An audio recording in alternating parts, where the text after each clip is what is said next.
കുവൈറ്റിൽ മയക്കുമരുന്ന് ഉപയോഗവും അതിൻ്റെ വ്യാപനവും ശക്തമാകുന്നതായുള്ള റിപ്പോർട്ടുകൾക്കിടെ കുവൈറ്റ് പബ്ലിക് പ്രോസിക്യൂഷൻ്റെ ഇതുമായി ബന്ധപ്പെട്ട 2023 വാർഷിക റിപ്പോർട്ട് പുറത്തിറങ്ങി. കുവൈറ്റിലെ മയക്കുമരുന്നുമായി ബന്ധപ്പെട്ട മരണങ്ങളും കുറ്റകൃത്യങ്ങളും സംബന്ധിച്ച ഭയാനകമായ സ്ഥിതിവിവരക്കണക്കുകൾ ഉൾക്കൊള്ളുന്നതാണ് റിപ്പോർട്ട്. കഴിഞ്ഞ വർഷം രാജ്യത്ത് സ്വദേശികളും വിദേശികളും ഉൾപ്പെടെ 42 പേർ മയക്കുമരുന്ന് ഉപയോഗം മൂലം മരണപ്പെട്ടതായി റിപ്പോർട്ടിൽ പറയുന്നു. ഇങ്ങനെ മരണപ്പെട്ടവരിൽ 81% പേരും കുവൈറ്റ് പൗരന്മാരാണെന്നും റിപ്പോർട്ട് വ്യക്തമാക്കി.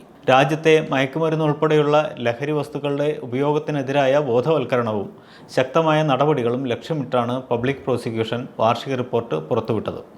കഴിഞ്ഞ വർഷം രാജ്യത്ത് മയക്കുമരുന്നുമായി ബന്ധപ്പെട്ട 2666 കേസുകൾ പ്രോസിക്യൂഷൻ കൈകാര്യം ചെയ്തതായി റിപ്പോർട്ട് വെളിപ്പെടുത്തി. ഇതിൽ 77.2% കേസുകളും മയക്കുമരുന്ന്, സൈക്കോട്രോപിക് ലഹരി വസ്തുക്കളുടെ ദുരുപയോഗവുമായി ബന്ധപ്പെട്ടതാണ്. 22.5% മയക്കുമരുന്ന് കടത്തുമായി ബന്ധപ്പെട്ടവയാണെന്നും റിപ്പോർട്ട് വ്യക്തമാക്കി. ഡ്രഗ് ആൻഡ് ആൽക്കഹോൾ പ്രോസിക്യൂഷൻ ഇത്രയും കേസുകളിലായി 3554 വ്യക്തികളെ പ്രോസിക്യൂട്ട് ചെയ്തു.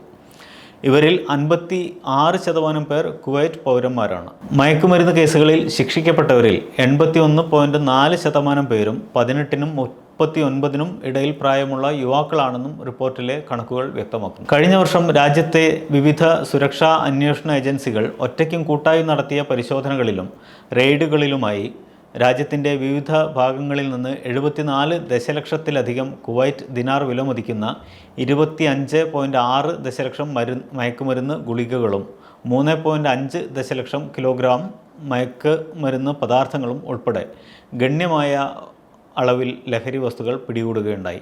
കോടതികളിൽ വിചാരണയ്ക്കെത്തിയ കേസുകളിൽ 90% കേസുകളിലും പ്രതികൾക്ക് തക്കതായ ശിക്ഷ വാങ്ങിക്കൊടുക്കാൻ സാധിച്ചതായി പബ്ലിക് പ്രോസിക്യൂഷൻ അറിയിച്ചു. മുൻ വർഷത്തെ അപേക്ഷിച്ച് മയക്കുമരുന്ന് കേസുകളുടെ എണ്ണത്തിലും പിടികൂടപ്പെടുന്ന മയക്കുമരുന്ന് വസ്തുക്കളുടെ അളവിലും വലിയ വർധനയാണ് 2023 ഉണ്ടായിരിക്കുന്നതെന്ന് അധികൃതർ വിലയിരുത്തുന്നു.